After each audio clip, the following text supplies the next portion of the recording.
Buenas tardes. Si les parece, vamos comenzando. Es la última sesión y siempre es difícil mantener la atención, así un día largo, así que vamos a tratar de hacerlo lo más dinámico posible. Creo que tenemos una sesión súper interesante. Luego de haber escuchado durante el día algunas de las experiencias particulares de cada uno de los países, la evolución que están teniendo, ahora tenemos la chance de escuchar dos exposiciones específicas sobre cómo nuevas tecnologías están siendo aplicadas o podrían ser aplicadas en el marco de la facilitación del comercio exterior. Para eso tenemos dos exposiciones principales. Una, a mi derecha está Rudy Hemelitz, que seguramente lo dije mal, pero él es director general de 51 BIS and PPMB de Luxemburgo, que es parte de una red de asesores, entre ellos al gobierno de Luxemburgo, en temas relacionados a implementación de BUSE.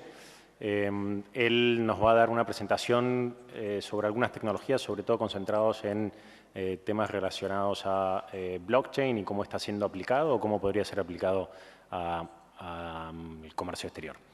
Y en segundo caso tenemos a Carlos Gau Tanner. Él es director general de Global Express Association, la cual entiendo representa a tres de los más grandes empresas de entrega express, DHL, UPS y FedEx, y entonces se da por entendido que en varias de las áreas de comercio transfronterizo, sobre todo en lo que tiene que ver con e-commerce, están en la vanguardia en temas tecnológicos. Entonces nos interesa escuchar un poco qué experiencia han tenido, por dónde están viniendo las tendencias en temas relacionados a comercio transfronterizo, y luego me gustaría, vamos a tratar de hacer sesiones relativamente cortas para abrir un poco el espacio a las preguntas que tengan en particular ustedes. Gracias, y Rudy, if you want to start.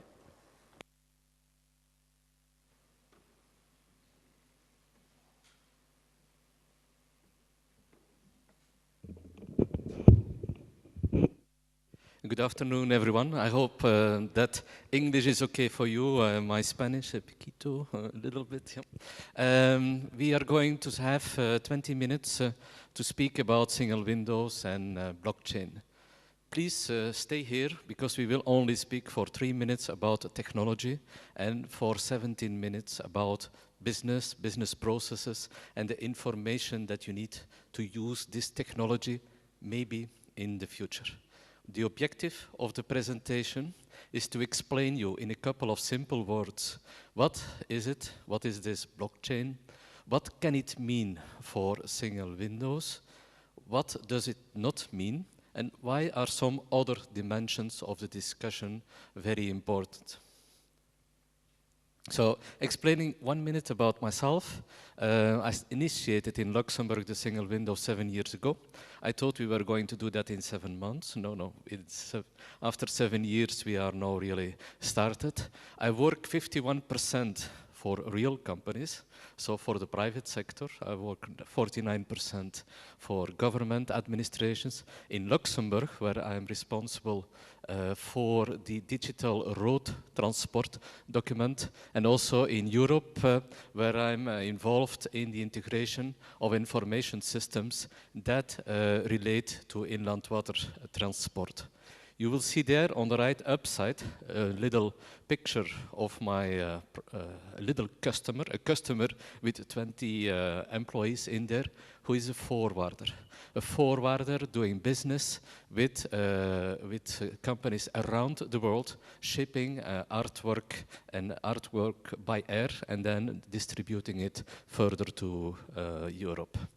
Now, saying for Luxembourg, I've been working 11 years myself in the air cargo world, where I was CTO and CIO of Cargolux Airlines. And for some of you, Cargolux is no, because Cargolux has its home in Luxembourg, and the airline is flying to about all our destinations around the world, where we as Luxembourg, we can be the link between international air cargo and a European road transportation network. That means also for us, Latin America is very important.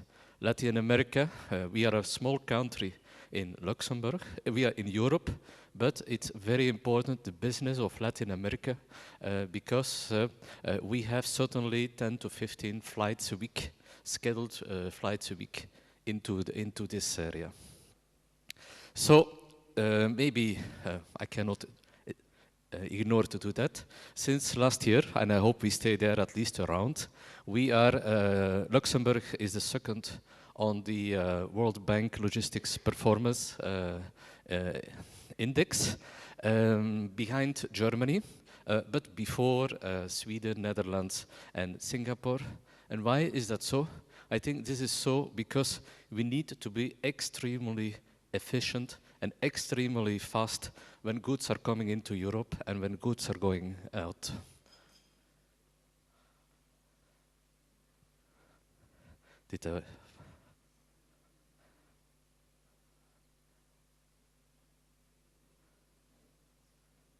Maybe you need to help me to go to the next slide. Yeah. So, what are the real, why are we speaking about blockchain? Why are we speaking about single windows? I would like to go with you over 5 priorities, and then the most important one, the 6th one. In air cargo, in logistics, everything is about cost. Because if you can manage cost, you can manage also quality, and you can manage the service to your customers. In air cargo, but in all other modes of transport, it's also about time. You need to know when is going to be the estimated time of arrival of your shipment, if you're sending it, if you have to decide which mode of transport to use or which routing to use. Maybe I need to add something which is very important in Europe also, is the environment. So more and more we are looking to see what is not only the most efficient way of transport from the perspective of cost and time, but also from environment. Protecting health, protecting food is key priority in Europe at this moment. It's key priority. So if I link to the export of goods from Latin America to Europe, it's important in the future that we can trace the goods to their origin. Especially if you hear different problems that we had in the last couple of years, we see that this is a number 1 priority. To do all this, you need to have information, and to have to use the information, you need to have trusted information. Blockchain is about trust, and I think this is maybe the first message I want to give. For doing that, because we are at the end of the day, I think we need to have something very, very simple. I took a virtual trade lane, which is really based on real ones also. But because of the economic sensibility of some of the players around, I modified a little bit. But I took a trade lane whereby we are shipping meat from Montevideo over Bogota, where we are picking up flowers and taking these flowers into Luxembourg by an air cargo aircraft, and then delivering them by a truck to Geneva in Switzerland and to Valencia in Spain. So this is a very typical air cargo combination, but what I'm saying here is absolutely valid also for maritime transport. I made a combination to raise your attention to one thing, that goods and cargo is not moving the same way as passengers. In this case, for instance, we see that in many cases, the incoming aircraft into Buenos Aires, into Montevideo, there is a very good load factor. But the outgoing aircraft has sometimes a better load factor by shipping it close to empty to Bogota or to Ecuador, and they're picking up flowers and then sending these flowers back into Luxembourg and then further on to Europe. I need to say it's much more than Europe, because a huge percentage of the goods enter into Europe to be transited further on to Asia, to China, to Hong Kong. In Luxembourg, for instance, we have 20 flights a week from Luxembourg to China.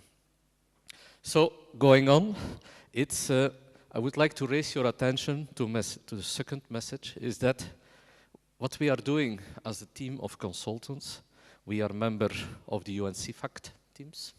We are member of the WCO data model task group.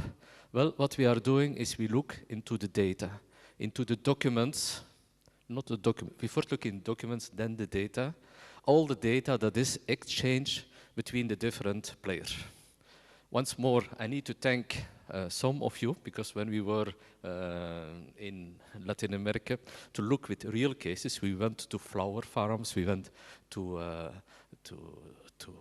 the different people behind.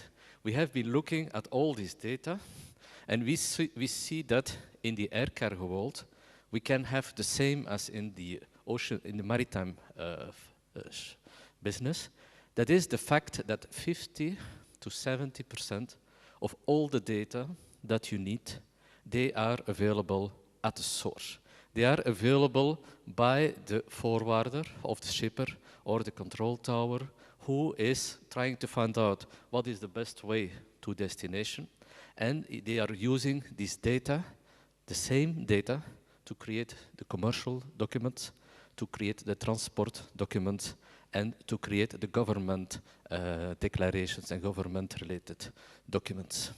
So the concept introduced at a level, for instance, at the level of UNC FACT, is a concept of information pipeline. Information pipeline whereby the information is entered at source and then reused along the information pipeline. For us, that means introduced in the first single window, very often being a trade single window, which is one of yours sitting here. In Europe, it's a little bit different. In Europe, we have not too much the national single window concept. We have maritime single windows. We have e-government portals. But in Europe, we have a very important role of the cargo community, the port community systems, who are also then providing the interface with the government authorities. But now look at it. If we fly flowers or from Colombia, or meat from Argentina or from Uruguay, or maybe some other perishables from Peru and Chile into Europe, in many cases we see that these shipments are touching three single windows.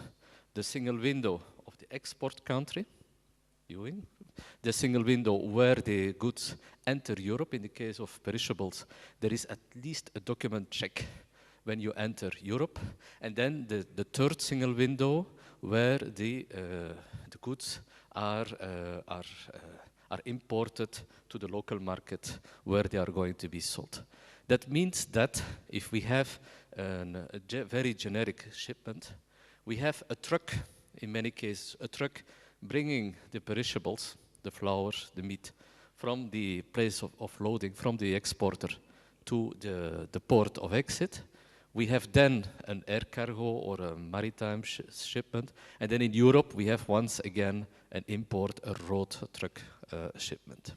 Today, we are looking with our teams, and the teams I'm working Luxembourg, I'm working UNC FACT, 2-3 teams in UNC FACT. I'm working as advisor of the European Commission in the Digital Transport and Logistics Forum. We have, in this context, at least 3 areas of focus. We have the concept of the information pipeline, whereby we take data at source and we want to reuse it. Question to you, how are we going in Europe to access the information that you have structured in your trade single windows?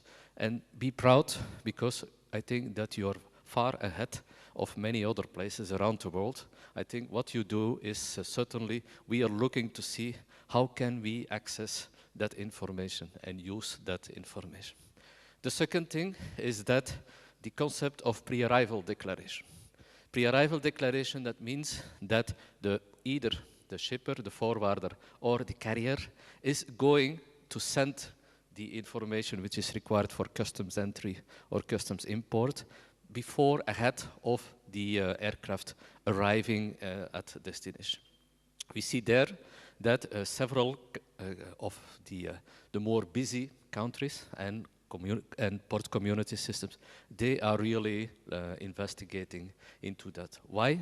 Because if this information can be trusted, then the customs authorities are going to give priority to these shipments, and not priority maybe, but at least they are going to trust the shipments, and they are going to be faster released at the moment of entry. The third thing is the place where we are at this moment investigating how to use blockchain technology is for in Europe we call that the CMR. It's the document to transport goods from one place to another place between two countries that have signed the transport convention.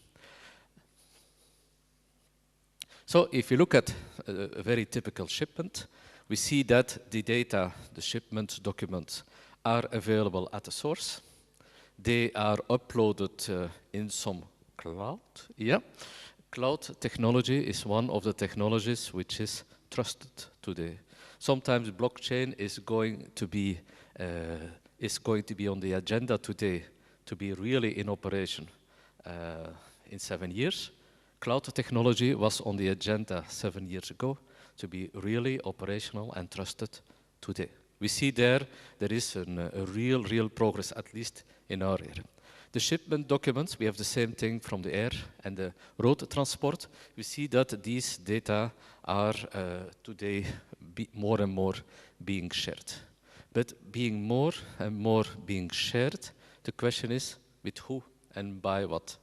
The idea that we are following, at least on our side, is that we take the data that we receive to do the entry declarations, and we store them partly in the single window in such a way that they can also be reused not only by the other government administrations, but also to make declarations in the target destination single window. But this is not so easy. So if I take then the simple road transport from Luxembourg to Valencia, then we see problems, real problems. We see that the airway bill, which in 50% of the cases is electronic, we still see that everyone is still printing it often, because in the case of road transport, in the case of the phytosanitary declaration that we received electronic, that was available electronically when leaving Bogota, we see that the documents still need to be printed out on paper. It's a message which is the reality of today, is that we see that in many cases,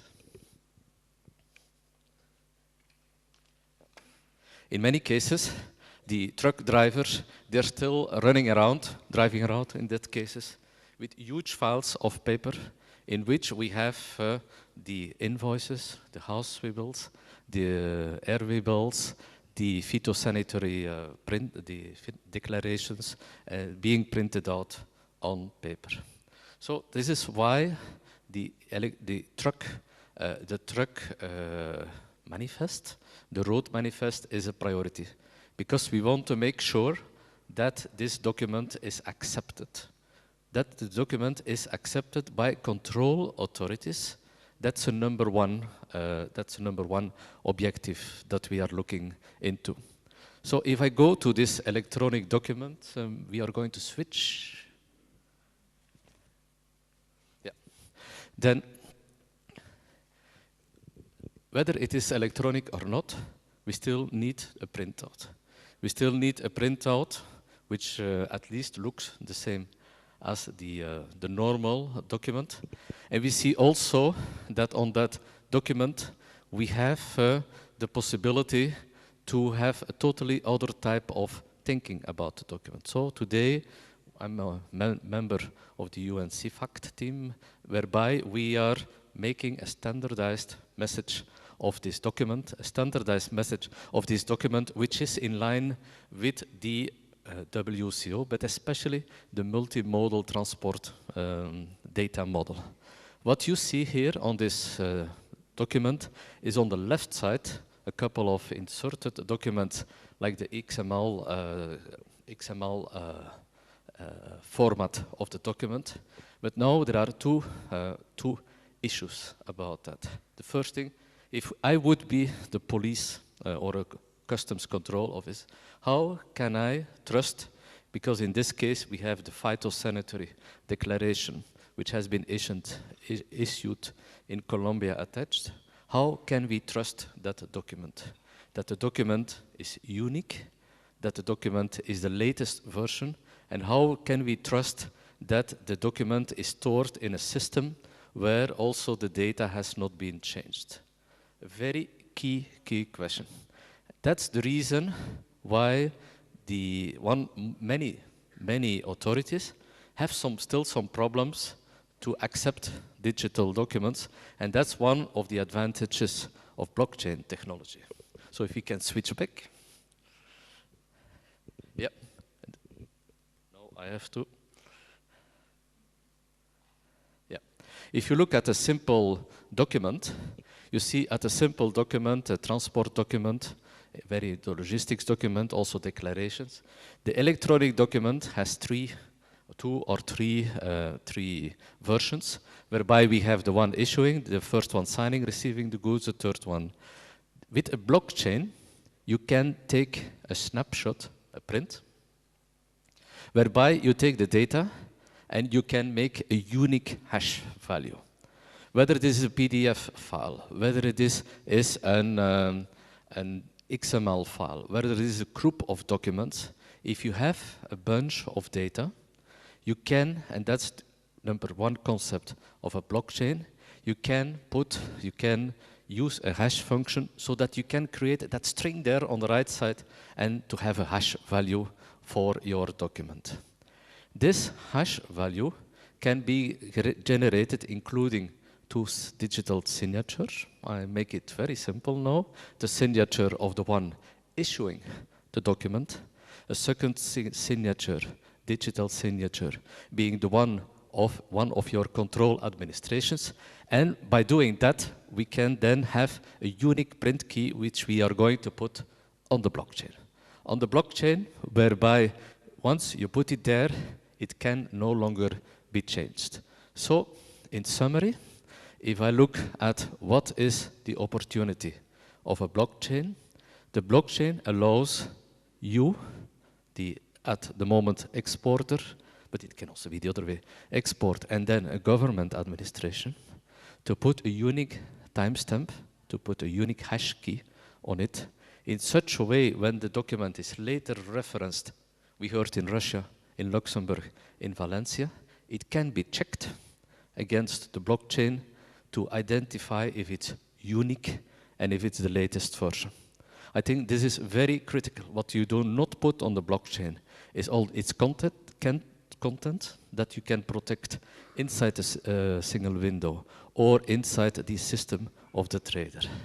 So to summarize, it's about cost, time, environment, information. It's about trust, and a blockchain can offer you that trust to have. So 50% to 60% of all the data is available at source. So make it available for us in Europe so we can use it.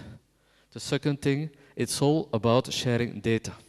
Data, data, data. If you don't have that right, I think at that moment, don't speak about blockchain, but data processes need to be integrated. Single windows and blockchain, they can be a very good marriage because it's about trusting multiple single windows. And I would say, don't panic today, but if you want to be using this technology who can really change the game, then you have to start learning today to be able to use tomorrow.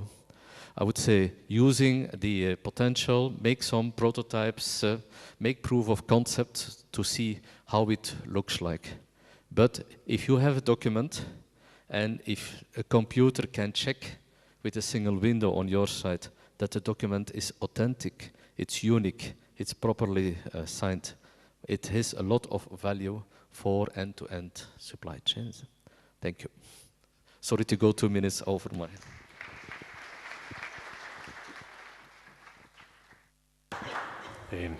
Thanks, Rudy. Again, it was a nice presentation. I think especially the explanation of how you create, you can build traceability and therefore trust in the transactions. But I can imagine there's many questions about the implementation, and maybe we can go in a round of questions about some examples where it has been already implemented in terms of single window projects. Carlos, es tuyo el micrófono. Muchas gracias. Buenas tardes a todos. Me toca una vez más estar en la incómoda posición del obstáculo entre ustedes y la cena. A veces me toca con la comida, hoy me toca con la cena, pero bueno, intentaré hacerlo lo más rápido y ameno posible para abrir también tiempo a las preguntas. Soy también un fan de estas reuniones. Les agradezco muchísimo la invitación porque nunca me canso de decir lo importante que es que en el tema de facilitación del comercio y de las ventanillas únicas en particular nos podamos ver, podamos compartir experiencias y que además desde el sector privado podamos venir a hablar con ustedes y tener un diálogo franco. Soy el último del día, inevitablemente va a ser un poco repetitivo porque muchas de las ideas que voy a exponer han sido expuestas, pero yo lo veo como una cosa positiva. Quiere decir que el sector privado y el sector público se están alineando en esta visión del papel de la ventanilla única y de cómo debe operar. Les confesaré que la segunda parte de mi presentación va a ser lo que dijo Cecilia, pero en versión larga. Dicho esto, me presento. Creo que hacia atrás. Hacia atrás.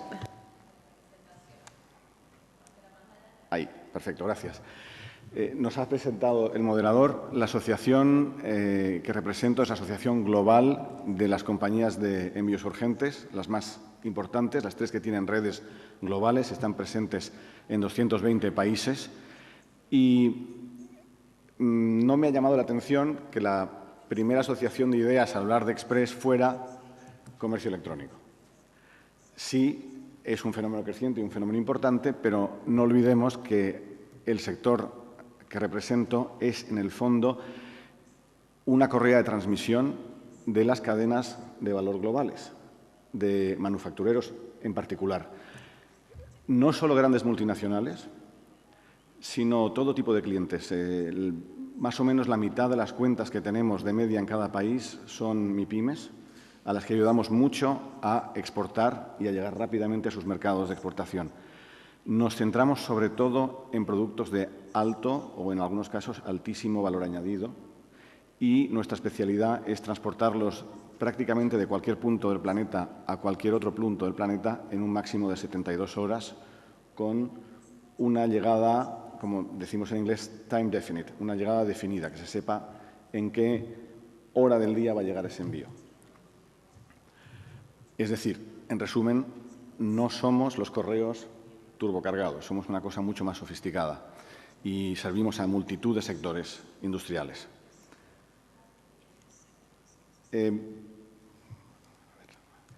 Les quería enseñar esto, perdón, esto se me ha saltado. Les quería enseñar esto, que es una estadística que no solemos mostrar muy a menudo, porque es una estadística imperfecta, pero sin embargo nos fiamos bastante de ella. Me explico.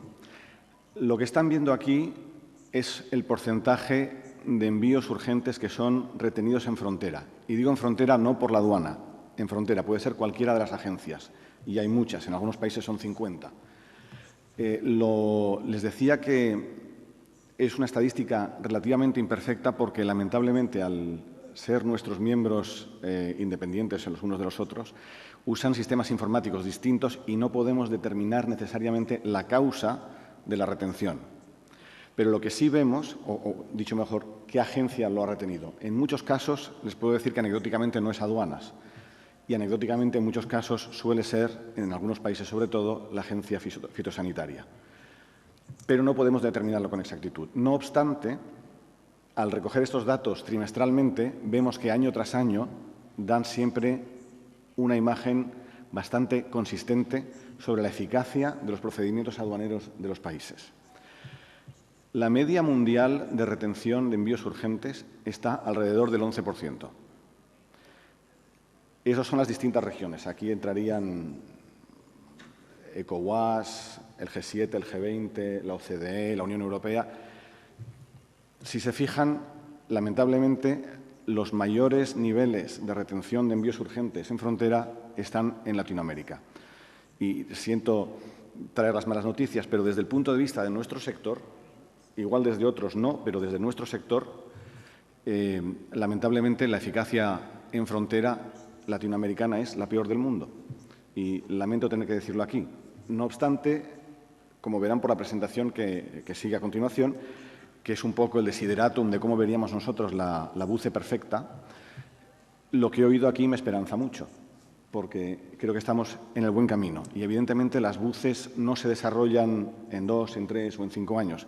Las mejores buces del mundo llevan 20 años, algunas 30, y han sido objeto de muchas revisiones. Creo que al final acabaré dominando esto. Aquí el panel es sobre tecnología y nuevas tecnologías, pero, sin embargo, hoy no voy a hablar de nuevas tecnologías, porque el mensaje es un poco, como decía la presentación de Cecilia en versión larga, no se puede encarar una buce como un producto o un proyecto meramente tecnológico. La tecnología es muy importante y nosotros, como sector, somos un sector que ha invertido muchísimo en tecnología.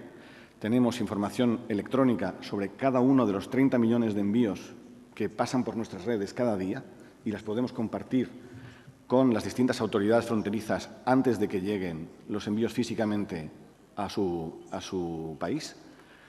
Pero consideramos que en el tema de la buce, la tecnología, siendo muy importante, es secundaria.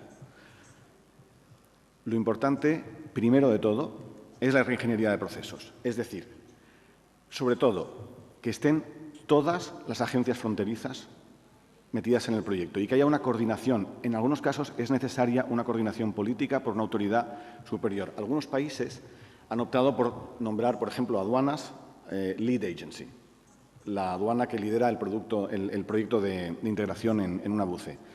En algunos países, sin embargo, hemos visto que la ventanilla única era única de verdad porque había una única agencia conectada, que era aduanas, y las demás no lo veían como un tema suyo. En esos casos, lo que recomendamos es que haya una autoridad política superior a todas las agencias que coordine el proyecto, porque es fundamental. Y también vemos fundamental, y por eso les decía que les agradezco tanto la invitación esta tarde, el diálogo con el sector privado, que constantemente podamos ir revisando cómo funciona la buce, qué impacto está teniendo en el sector privado, qué se puede mejorar. También es importante en la reingeniería de procesos ver qué datos se piden y qué datos son estrictamente necesarios para lo que se quiere hacer. Solemos ver una tendencia a pedir datos por pedir datos. Y en muchos casos les preguntamos, bueno, ¿pero qué van a hacer con esos datos? Y no tenemos una respuesta clara. A veces son datos accesorios, nice to have, pero no fundamentales para el procedimiento de análisis de riesgo y eventual suelta. Entre todos, identificar qué procesos hay que cambiar. Se ha dicho mucho esta mañana. ¿Cómo lo podemos hacer más fácil? Eso es fundamental. ¿Cómo se pueden simplificar los procesos? Y una vez identificado todo eso, asegurarse de que hay una transición generosa para que todo el mundo se pueda adaptar. Segundo, la tecnología. El carro detrás de los caballos. Y ya sé que decía que el panel va de nuevas tecnologías, pero la realidad es que las tecnologías necesarias para hacer funcionar bien una buce ya existen. Los sistemas de intercambio de datos electrónicos existen. Los sistemas de gestión automática de riesgos para los distintos tipos de agencia, y suscribo lo que decían los oradores en el panel anterior sobre los distintos tipos de análisis de riesgo que hay que hacer, también existen. Los sistemas de pago electrónico existen y en muchos casos la falta de interés del sector privado en una buce determinada ha sido porque no había incentivos. Y el incentivo fundamental es que los pagos se puedan hacer de forma electrónica. En las buces que mejor funcionan en el mundo se hacen prácticamente de forma automática con acceso a una cuenta bancaria. Es una constante compensación bancaria entre la cuenta del operador privado y de las autoridades. Y la firma electrónica para los documentos, otra tecnología que también existe. Pero eso solo se puede poner en práctica una vez se han identificado los procesos que hay que operar y cómo se van a operar y quién va a hacer qué. Nuestras recomendaciones, les decía, esta segunda parte de la presentación es un poco la buce ideal y les va a sonar mucho de lo que se ha dicho y me alegro de que muchas de las ideas que voy a decir ya se han dicho en la sala, señal de que estamos yendo por el buen camino. Para nosotros, fundamental que la buce sea multimodal, que pueda manejar envíos que van a ser transportados de formas distintas. Muchos de nuestros envíos son trasvasados de un avión a un camión, de un camión a una camioneta y en muchos casos varias veces durante las 72, 48 o 24 horas que puedan obrar en nuestra posesión. Y en algunos casos van a ser trasvasados en un país, en 2 o en 3. Depende del recorrido y la distancia que tenga que hacer ese envío. Es importante también que esté abierta a todos los modos de transporte. Un problema que vemos en muchos países es que se está focalizando en sectores de gran volumen de exportación. El nuestro es de gran volumen, no tanto como el sector marítimo, pero sobre todo es de muy alto valor añadido. Y en muchos casos nos sorprende ver que un sector como el nuestro, que está equipado tecnológicamente para conectarse con las buses ya, no se nos abra la buce por el motivo que sea. Y ese es un defecto que vemos en muchos países. Entonces, hago un llamado para que las buces se abran no solo a Express, a todos los medios de transporte. Tienen que ser capaces de manejar todos los medios de transporte y multimodalmente de un medio de transporte a otro.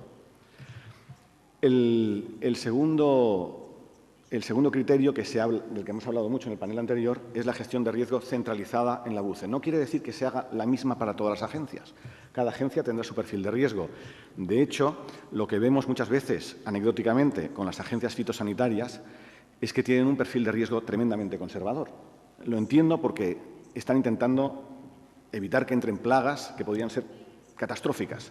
No obstante, vemos que en muchos casos se para prácticamente el 100% de los envíos, pero eso no lleva a una retención definitiva.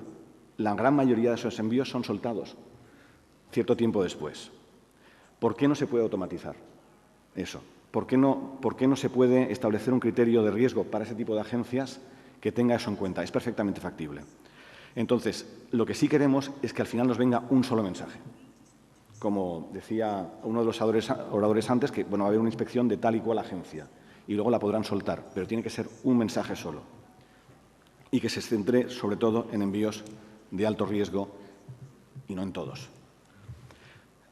También se ha dicho que en algunos casos el sector privado quiere seguir utilizando papel. Nosotros no, se lo aseguro.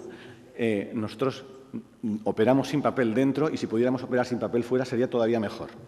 Hemos sido, como les decía, pioneros en la inversión en todo lo que es transmisión y recogida de datos electrónicos sobre cada uno de los 30 millones de envíos diarios que manejamos. Cuando viene el conductor de UPS o de DHL o de FedEx y escanea el código de barras que ha generado el cliente, eso ya viene asociado a toda la información que el cliente ha puesto en el sistema y puede ser transmitida a aduanas y a las demás agencias muy rápidamente, aunque estén en el otro lado del mundo. Y ahí pueden empezar los análisis de riesgo. Entonces, es importante que haya vínculos electrónicos entre todas las agencias, pero también con los sistemas del sector privado. Y que esos vínculos electrónicos sirvan para todos los tipos de comunicación que tenemos entre nosotros, sean las solicitudes, comunicaciones adicionales que se puedan pedir y, finalmente, la aprobación o no de la suelta del envío. Y también, fundamental, repito, el tema de la firma y de los pagos electrónicos. La falta de pago electrónico ha sido motivo de fracaso en muchos países. Les puedo contar el caso de un país africano en el que se ha desarrollado un sistema de pago que ha sido muy popular mediante el teléfono móvil, al punto que la empresa que lo ha desarrollado se ha vuelto una multinacional. Ya no opera solo en ese país africano, sino en muchos otros países.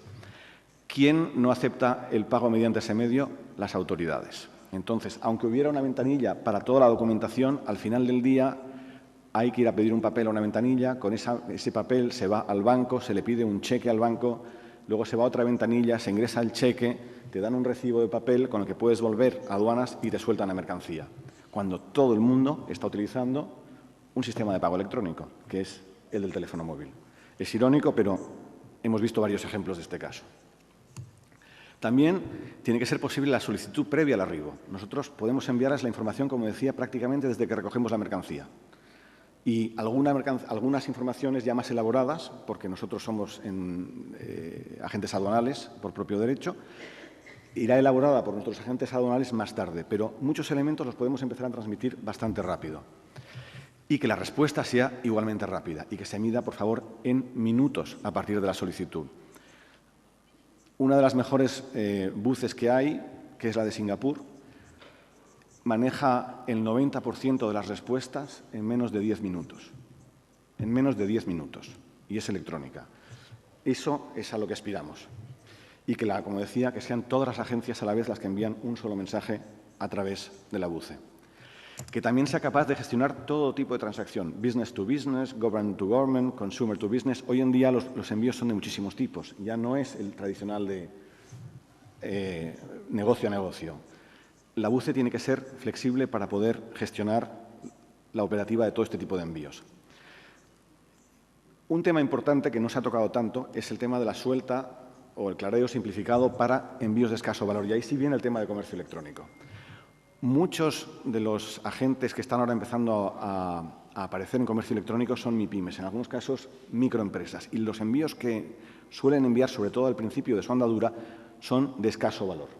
Vi una estadística que no es nuestra y creo que va a ser la única ocasión en que voy a citar una estadística postal, pero vi una estadística de correos diciendo que el 90 y pico % de los envíos que llevan son de menos de 200 euros, creo recordar, de valor. Sin embargo, en muchos países los envíos de escaso valor que genera el e-commerce están sometidos a exactamente las mismas reglas de importación que si viniera un container. También esta es una ocasión para pensar, y es una iniciativa que hemos propuesto a la OMC y en la que estamos trabajando en la OMA, que se llegue a una mejor armonización de los criterios de datos que se necesitan para este tipo de envíos, para facilitarlos, porque son envíos mucho más sencillos en la mayoría de los casos. No estoy hablando de envíos sometidos a controles o envíos que requieran permisos fitosanitarios. En algunos casos son artículos de consumo y son mucho más sencillos. ¿Por qué los procedimientos son tan complicados? La BUCE también tiene que ser capaz, en su día, de gestionar este tipo de suelta de envíos de escaso valor. Y, finalmente, un mensaje que también se ha dicho, que es el de la armonización. Como decía, nuestros envíos muchas veces transitan en 1 o 2 países en 48 o 72 horas. Es complicadísimo cuando tenemos que enviar distintos tipos de datos a distintos tipos de agencias en distintos países para un envío que va a transitar ahí durante 3 o 4 horas.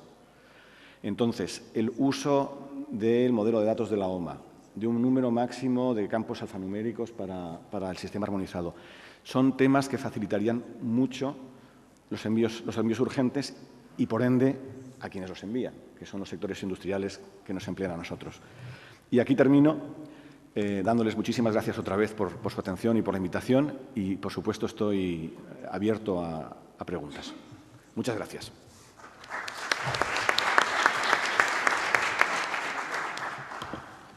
Gracias, Carlos. Muy buena presentación. Creo que me quedo con principalmente 4 elementos de algunas cuestiones que me voy a animar a resumir. La primera, con la cual coincidimos como banco y no nos cansamos tampoco de repetir, al igual que tú, las buses no son efectivamente un proyecto tecnológico. Las buses tienen que ver mucho más con un cambio de modelo de negocios, tiene que ver mucho más con la coordinación interinstitucional que está detrás de la implementación de esas buses. Así que, nuevamente, por más que suene repetido, valoro que levantes el punto. El segundo que comentabas sobre la gobernabilidad, también efectivamente me parece que es un punto válido que se mencionó en varios de los paneles hoy. No siempre, para ponerlo de otra forma, la aduana es fundamental, es un eje fundamental, pero no es el único.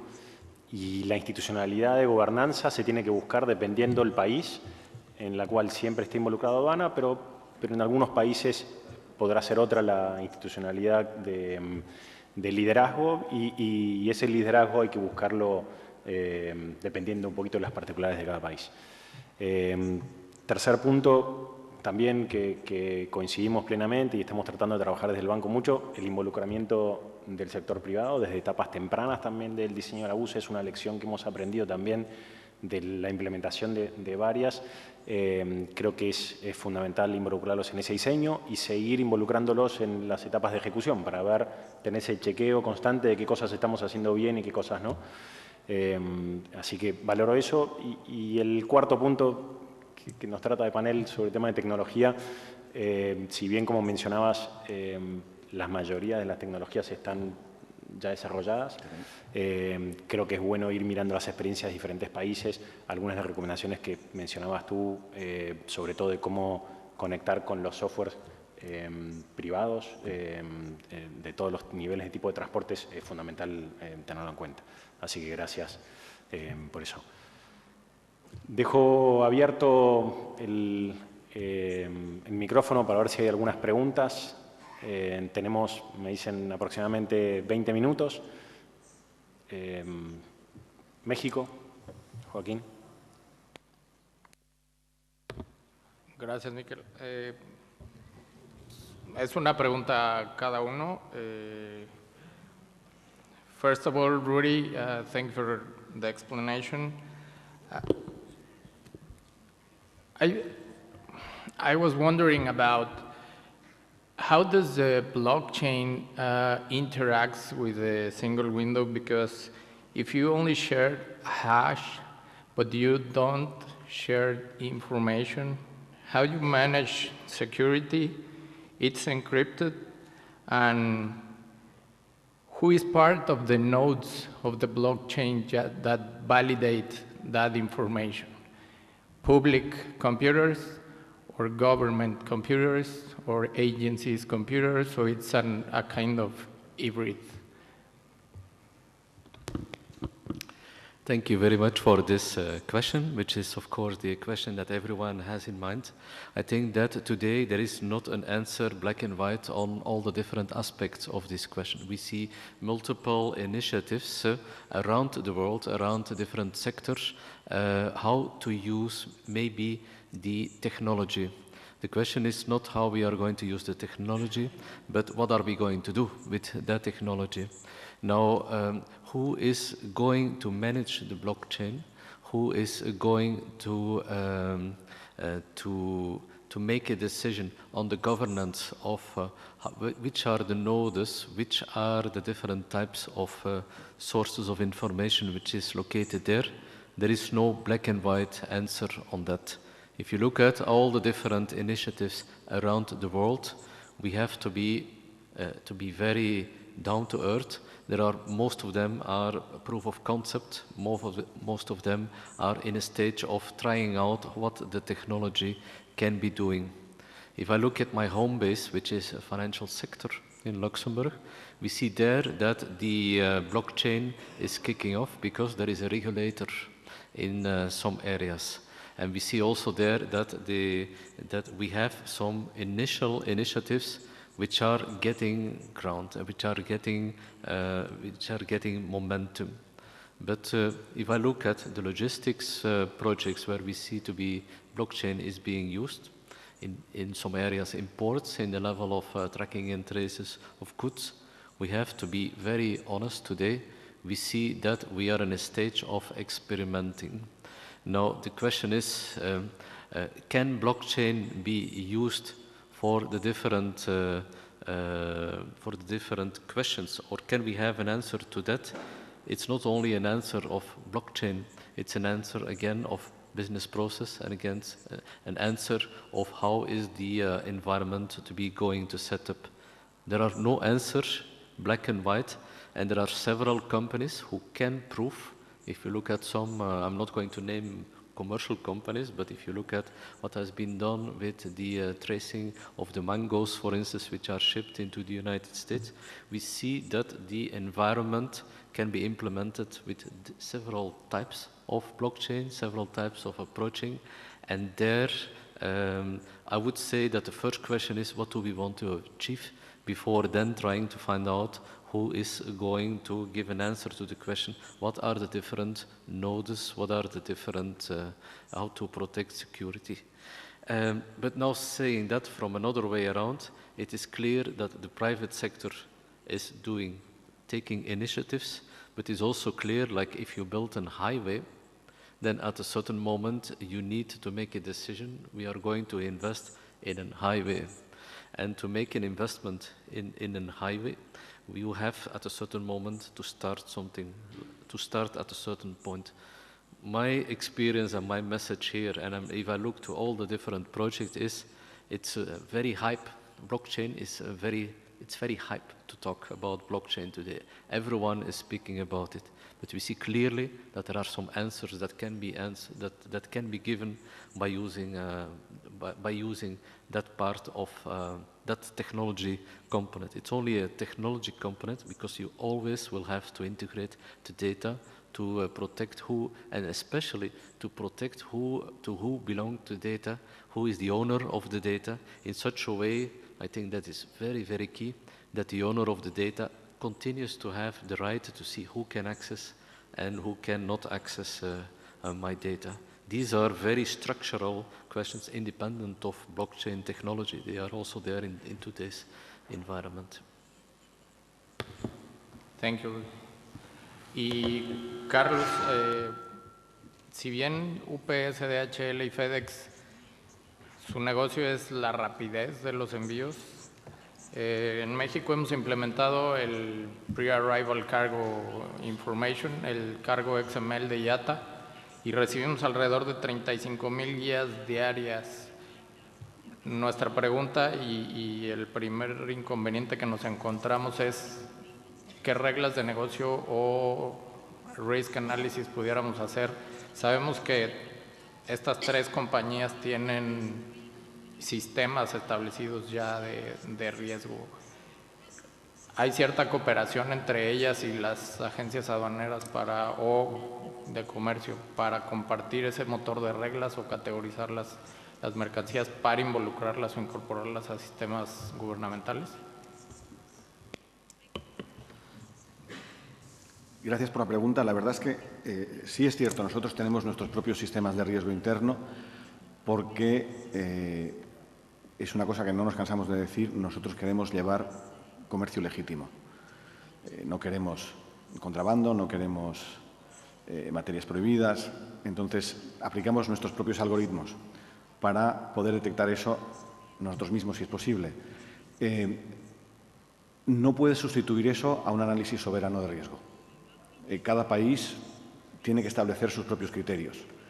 Lo que sí existe son programas informáticos donde las distintas agencias pueden parametrar qué riesgos están buscando para que el sistema los busque automáticamente en base a los datos que nosotros enviamos. Estoy buscando envíos con las siguientes palabras provenientes de tal país y que pesen más de X, por ejemplo. Pero ese parametreo lo tiene que hacer la agencia específica de acuerdo con su criterio de riesgo. Nosotros tenemos el nuestro, ustedes tienen el suyo. Ahora, cooperación, por supuesto. Cooperación, por supuesto, porque es importante que intercambiemos información constantemente. Lo hacemos mucho, por ejemplo, en el tema de protección de derechos intelectuales. Queremos que se nos diga si la aduana o la agencia responsable está detectando que ciertos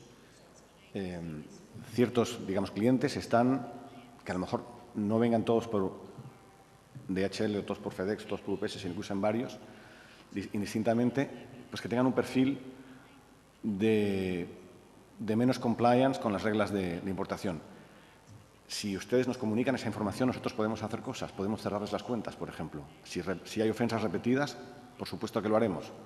Entonces, la cooperación institucional entre el sector privado y las agencias fronterizas la vemos como fundamental y estamos más que abiertos a cooperar. Otra cosa es el sistema de análisis de riesgo. Repito, ahí cada uno tiene sus criterios y el nuestro no puede sustituir el suyo, aunque son complementarios. Gracias, Carlos.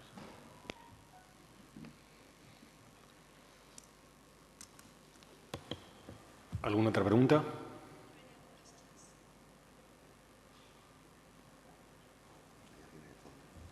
No veo bien. Allá atrás hay alguien, no sé si hay micrófono, ¿se quieren acercar?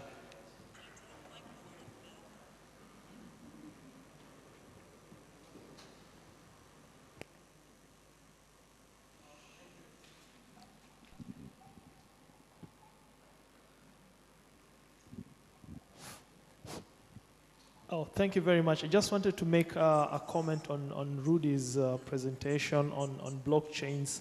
And it's something also in East Africa that we are trying out, and it's something we want to try out with one of our trade lanes with the Netherlands, particularly the export of flowers and horticulture. So we're already in an advanced stage of trying this, and we would be willing to share part of those results or what comes out of those tests that we'll be doing with the Dutch authorities and the customs and the phytosanitary authorities and the port managers in Rotterdam and Schiphol Airport.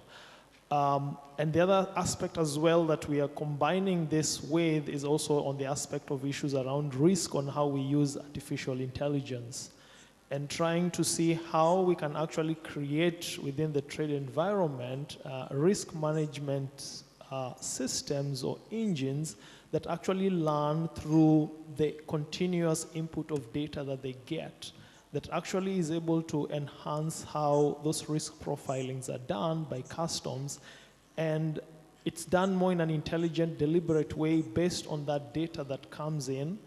And this can only work well when you have so many systems integrated, and therefore you can actually track histories of people who are importing from different destinations to different places. So the more countries you integrate, and the more you're able to gather more information on how importers and exporters are moving goods, the better those systems learn and the better they do those risk management.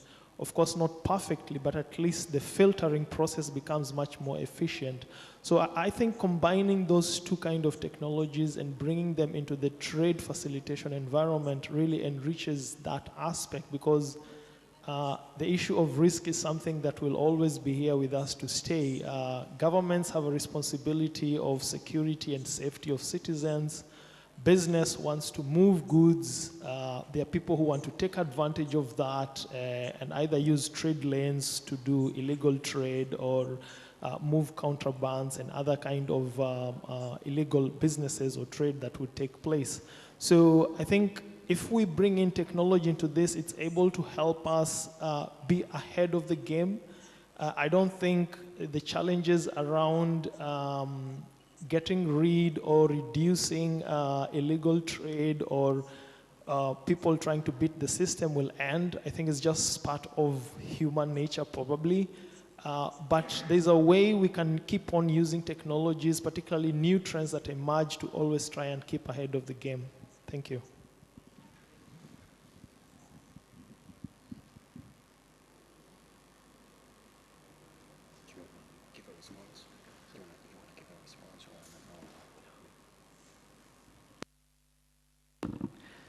Many thanks for your comments. I fully align with your motivating statement saying that it's not about one technology, but to integrate the different ways of information that can be achieved. Yes, we see in the Netherlands, we see around the Netherlands, in Western Europe, many projects popping up with results. Always ask also the question, what do you really want to put in a blockchain? Some extremes, that some people, they say, we are going to put everything in a blockchain. I think that's probably a very expansive and a very challenging way of doing, using that technology. In other areas, we see that the basics are used of blockchain. And what are again the basics of blockchain? Once you put information in a blockchain, it is validated by several nodes, and when it has been validated by several nodes, it can no longer be modified.